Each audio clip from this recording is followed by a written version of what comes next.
बंगाल की खाड़ी में एक बेहद खूबसूरत जगह है सुंदरबन, लेकिन उतनी ही खतरों से भरी हुई भी। दिन रात के संघर्ष में उलझे रहते हैं यहाँ के निवासी, पर हिम्मत का दामन इन्होंने नहीं छोड़ा है। देखिए, एक बेमिसाल खूबसूरत जगह, पर उतनी ही खतरों से भरी हुई भी। बच्चे, बूढ़े या जवान, यहां सभी हर वक्त मौत के साए में घिरे रहते हैं। यहां जिंदगी जीना ही एक चुनौती है। शहरों की आपाधापी, तेज रफ्तार से दौड़ती गाड़ियां, मानो हर कोई एक दूसरे से रेस लगा रहा हो, एक दूसरे से संघर्ष कर रहा हो। लेकिन संघर्ष के भी कई आयाम होते हैं। आइए चलते हैं इन शहरों से दूर, एक ऐसी जगह जहां आदमी सदियों से प्रकृति के साथ संघर्ष कर रहा है। पश्चिम बंगाल के दक्षिण छोर में स्थित सुंदरबन अपने अनूठे प्राकृतिक सौंदर्य और भरपूर वन्य जीवन के लिए जाना जाता है।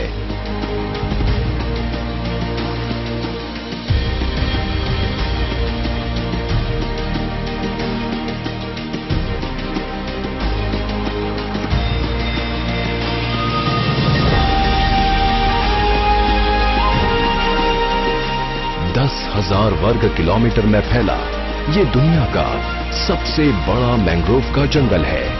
यहाँ के 54 द्वीपों में 50 लाख से ज्यादा लोग रहते हैं।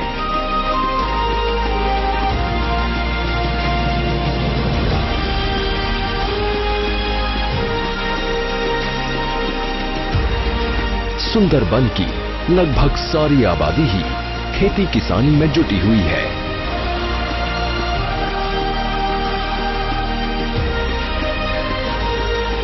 साथ ही मछली पालन और मछली पकड़ना सुंदरबन के लोगों का मुख्य पेशा है।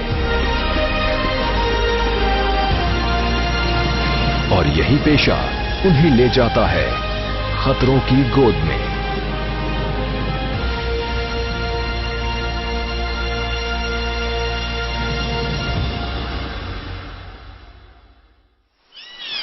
ये हैं सुंदरबन के मैंग्रोव के जंगल।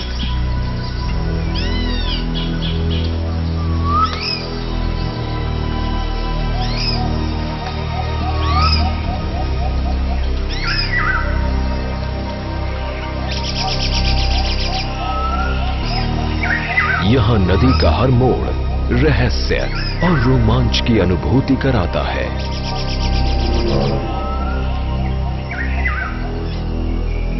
सुंदरबन के मछुआरों पर ज्यादातर बाघ के हमले इन्हीं जंगलों में होते हैं। नाव चलाने वाला ये नवयुवक बम्बोला इस बात को अच्छी तरह जानता है। कहीं दूर से आती बाघ की आवाज उसकी मौजूदगी का एहसास करा रही है।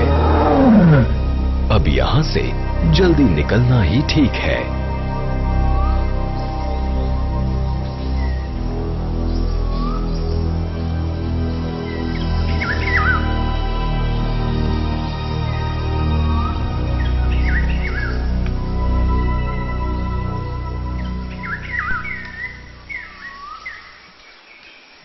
सुंदरबन के तेज बहते पानी में मछली पकड़ना खतरे से खाली नहीं है। बहुत से मछुआरे यहां पर छिपे सॉल्ट वाटर मगरमच्छों का भी निवाला बन जाते हैं। सुंदरबन के सतजलिया द्वीप के एक कोने में बसा है दयापुर गांव। आबादी करीब 10,000 की। दयापुर के लहलहाते खेत और खुला आसमान, आराम से घूमते ये बच्चे, है ना ये बिल्कुल किसी आदर्श गांव जैसा।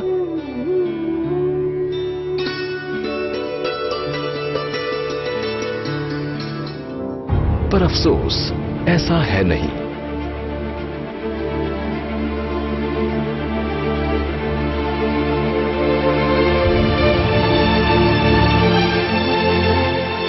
गांव की, बल्कि ये कहें कि पूरे सुंदरबन की हकीकत से रूबरू होने के लिए चलते हैं प्रशांत मंडल के पास। अपनी 32 साल की जिंदगी में प्रशांत ने वो देखा जिसकी उन्होंने कभी कल्पना भी नहीं की थी। 2010 में आए चक्रवात आयला ने प्रशांत और उसके परिवार पर ऐसा कहर बरपाया कि वे आज तक संभल नहीं पाए हैं। आयला जो तबाही अपने साथ लाया वो आज भी उन्हें याद है।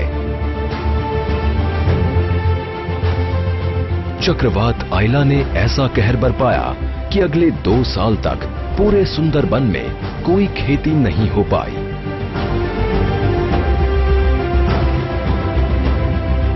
घास का एक तिनका भी नहीं उग पाया यहां पर।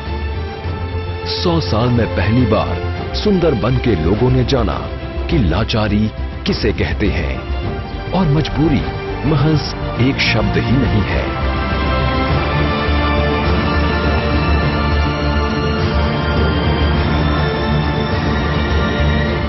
सुंदरबन की 50 लाख से ज्यादा आबादी की तरह प्रशांत मंडल ने भी इस कहर के दर्द को महसूस किया। 7 लोगों के उनके परिवार पर ऐसे काले बादल छाए जो आज तक छटने का नाम नहीं ले रहे हैं। और यही वजह है कि प्रशांत मंडल आज अपने पूरे परिवार के साथ खेतों में दिन रात काम करने को मजबूर है। चक्रवात आयला अपने साथ लाया समुद्र के खारे पानी को। ये सुंदरबन के खेतों में ऐसा जा बसा कि आज तक निकलने का नाम नहीं ले रहा है। मिट्टी में इस खारेपन की वजह से ही पूरे सुंदरबन में खेती की उपज 30 से 35% कम हो गई है।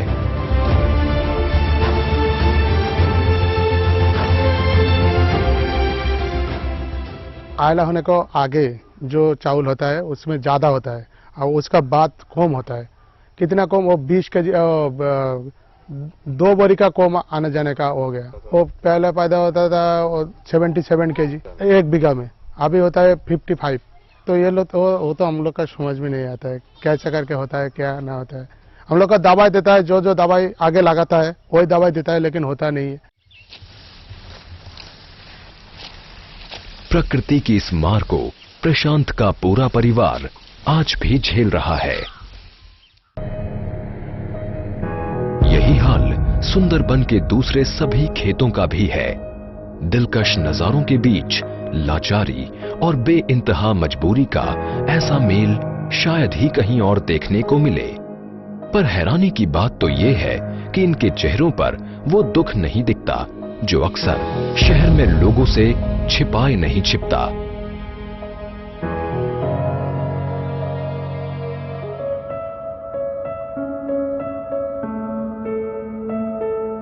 पशुपालन पर भी सुंदरबन के निवासी बहुत हद तक निर्भर हैं। साथ ही बत्तखों और मुर्गियों पर भी, लेकिन ये सब इनके अपने इस्तेमाल के लिए है। इनका वो व्यापार नहीं करते।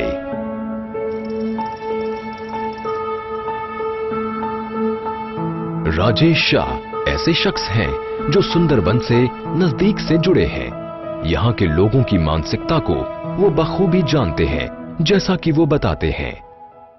ये लोग जो है सर्वाइवर्स हैं और विशेष तरह के सर्वाइवर्स हैं।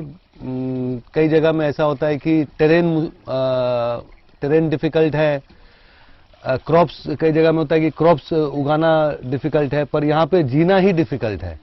यहाँ पे सिर्फ जीना ही समझ ले दुष्कारी है। आपका पूरा जीवन जो है वो टाइड और टाइगर के इर्द गिर्द घूमता है।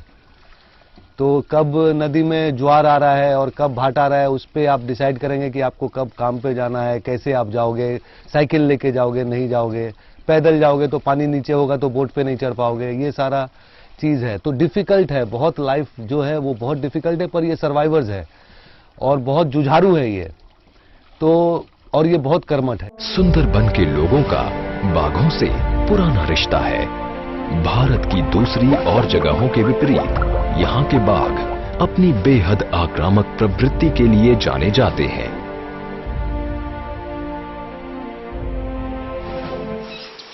ज्यादातर ये बाघ मैंग्रोव के जंगलों में ही रहते हैं, लेकिन अक्सर वो इन द्वीपों के खेतों में भी आ जाते हैं और यहां खेतों में काम कर रहे लोगों से इनके टकराव की पूरी आशंका रहती है।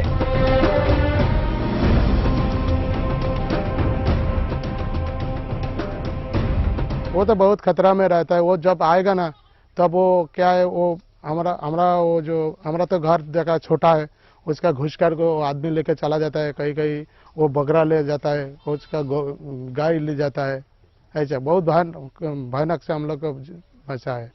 हमारा बकरा का लेके चला गया, फॉरेस्ट वाला 500 रुपया दिया था हम लोग का। तो एक बकरा का क्या है भाव, वो एक साल में रहता है तो एक बकरा का 3000 रुपया आता है। वो फॉरेस्ट वाला हम लोग का 500 रुपया दे के चला गया। हर साल सुंदरबन में 50 से ज्यादा लोग आदमखोर बाघों का शिकार होते हैं, पर ये तो सिर्फ आधिकारिक आंकड़ा है।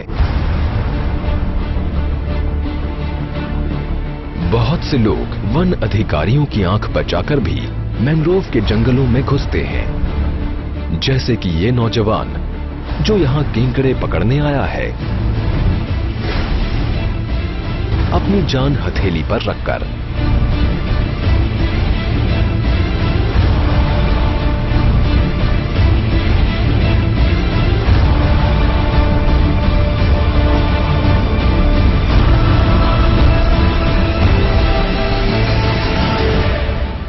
कम ही लोग आदमखोर बाघ के हमले से बच पाते हैं। इनमें से एक है भोवन बछाड़। 4 साल पहले मैंग्रोव के जंगल में गए थे, जब अचानक बाघ ने उन पर पीछे से हमला किया। मैं जंगल में लकड़ी काटने गया था। लकड़ी काटने के बाद मैं ऊपर उठा, कुल्हाड़ी का बाट टूट गया था। उसी अवस्था में मैं लकड़ी काट रहा था और बाट के बारे में सोच रहा था। उसी वक्त पीछे से बाघ आया और मुझ पर झपटा। जैसे ही वो आया, मैं जोर से चिल्लाया, माँ! उसने मुझ पर सीधा हमला कर दिया और मुझे पीछे फेंक दिया। मेरे हाथ में जो लकड़ी का टुकड़ा था, उसे मैंने बाघ के मुंह में घुसा दिया। हम दोनों घायल हुए। मेरे दांत, सर और पैर पर चोटें आई। उसके बाद बाघ वापस चला गया। मैं जब उठकर बैठा तो वो जा चुका था। कुछ देर के बाद मेरे लोग मुझे वापस ले गए। सिर्फ एक ही हमला काफी था भोवन बछाड़ के लिए। इसके बाद से उन्होंने जंगल में कभी कदम नहीं रखा। सही ही है, जान है तो जहान है। बाघ का डर सुंदरबन के लोगों को मैंग्रोव के जंगलों से दूर रखता है और पेट की भूख उन्हें इन्हीं जंगलों में खींचकर ले आती है। बोलो पवित्र पवित्र वा सर्ववस्त्रां गतोऽपि वा यत्सरे पुण्डरीकाक्षं सभाज्यं अभ्यन्तर शुचि नमो शुचि नमो शुचि नमो शुचि नमो गुरु ब्रह्मा गुरु विष्णु। इस दिन रात की कश्मकश से इन्हें बाहर निकालती हैं बनो बीबी, जो और कोई नहीं जंगल की देवी है और यहाँ के लोगों की आस्था की सबसे बड़ी प्रतीक।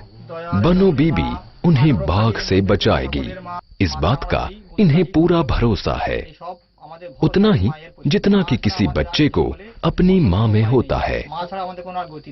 সুন্দরবনে তো অনেক জাতি প্রজাতি থাকে লোকের, হিন্দু আছে, মুসলিম আছে, যে যত প্রজাতির লোক জঙ্গলে মাছ কাঁড়া মধু সংগ্রহ করতে যাক না কেন, সবাইকে এই মায়ের নাম স্মরণ করতে হবে। এই মা, এই বনদেবী জঙ্গলে আর অন্য কেউ নেই। বনের মা বনদেবী এই মা, এই ছাড়া আর অন্য কোনো মা জঙ্গলে নেই। আমরা সবাই এই মাকেই ডাকি, সবাই আমার এক মায়ের সন্তান। बनो बीबी के इस आशीर्वाद को लेकर ही ये मछुआरा अपनी पत्नी के साथ यहाँ आया है। सूरज ढल रहा है और ये इलाका बाघ का है।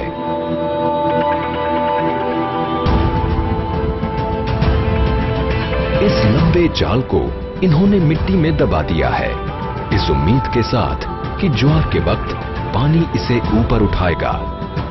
कुछ मछलियां तो इसमें फंस ही जाएंगी। भरोसा है इन्हें सुंदरबन के चढ़ते उतरते पानी और बनो बीबी की कृपा पर।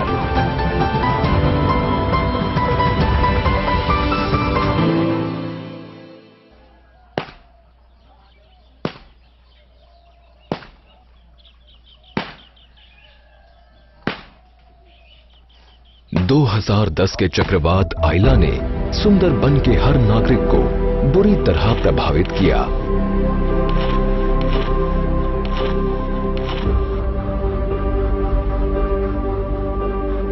यहाँ के तकरीबन हर परिवार के पास अपना ये निजी तालाब है। पहले इनमें साफ बारिश का पानी रहता था, यहीं इनका मछली पालन होता था, जिससे पूरे घर का गुजर बसर हो ही जाता था।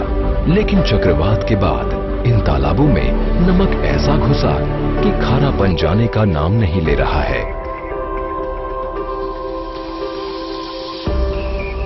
अब ये पानी पीने के लायक नहीं है और इन तालाबों में मछलियां भी बहुत कम रह गई हैं।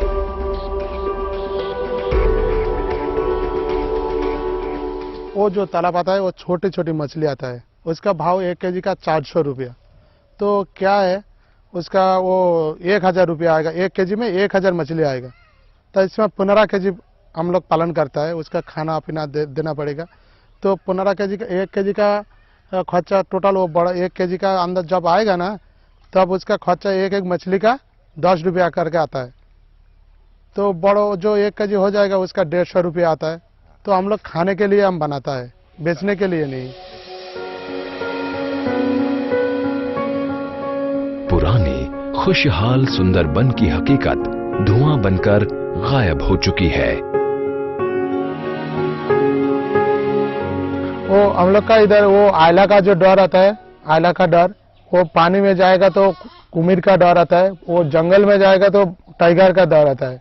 क्या है हम लोग का जिंदगी में क्या है, वो जो इधर रहता है उस टाइम पानी आ जाता है, वो आयला का पानी। तो हम लोग का बीवी बच्चा लेके जहाँ पे पानी नहीं उठाता वहां पे जाना पड़ेगा। तो ताल्लुक यही है। सुंदरबन में पूरे साल ही सैलानियों का मेला लगा रहता है। देश विदेश से लोग यहाँ आते हैं और सुंदरबन की सुंदरता देख मुग्ध हो जाते हैं। पर इनमें से शायद ही कोई यहाँ बसे लोगों के दर्द को महसूस कर पाता हो।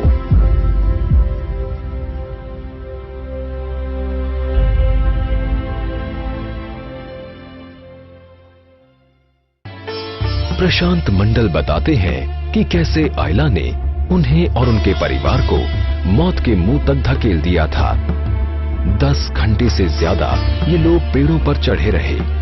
इनका ये पुराना घर टूटकर जमीन पर आ गिरा। 2013 में प्रशांत ने ये पक्का मकान बनाना शुरू किया। इन्हें अब प्रकृति पर ज्यादा विश्वास नहीं रहा है। दूसरे किसी चक्रवात से निपटने के लिए पक्का घर बेहद जरूरी है, लेकिन पैसे और आमदनी के अभाव में ये अभी तक अधूरा ही पड़ा है।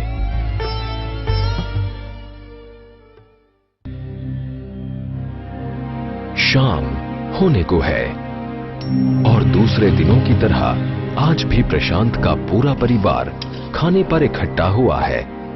बातें हो रही हैं कि कैसे अपने भविष्य को सुधारा जाए। वो मेरा बच्चा है, बच्चा को क्या है, हम 10 क्लास पढ़ता है, उसका और ऊंचा पढ़ाना चाहिए हम लोग का। वो उसका बाहर जाना पड़ेगा, बाहर ले जाना पड़ेगा। ऐसे हम लोग का गरीब आदमी है, क्या करेंगे, मेहनत करके खाएगा, उसका पढ़ाएगा, लेखाएगा, बहुत ऊंचा से ले जाएगा। है हैरानी की बात है कि ये परिवार अभी भी पूरी तरह से निराश नहीं हुआ है। प्रशांत ने ठान लिया है कि अपनी बेटी को पढ़ा लिखा कर बड़ा करेंगे, उसे चक्रवात आयला जैसी किसी और मुसीबत का सामना करने लायक मजबूत बनाएंगे। इतना मजबूत कि ये बच्ची बड़ी होकर हर चुनौती का सामना कर सके।